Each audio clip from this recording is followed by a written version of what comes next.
Happy birthday.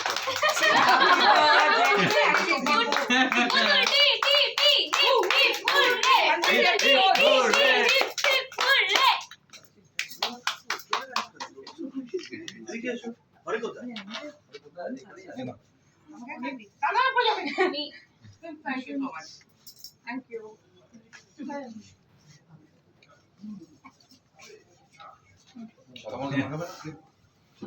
চলো যাও যাই চলে যাও কালকে ছুটি দিয়ে দাও প্রিয়াঙ্কা হয়ে গেছে তো ফাইনালি 100 এপিসোডের সেলিব্রেশন আমাদের শুরু হয়েছে সামনে আরো অনেক লড়াই বাট এই সপ্তাহে আমাদের হার না মানা 7 দিন সান বাংলায় চলছে সবাই দেখো সন্ধ্যে 6টা থেকে প্রত্যেকটা সিরিয়াল দেখো বাট বিশেষ করে পুতুল টিভি দেখো সন্ধ্যে 7টায় অবশ্যই সাপোর্ট করতে থাকো টাটা গুড নাইট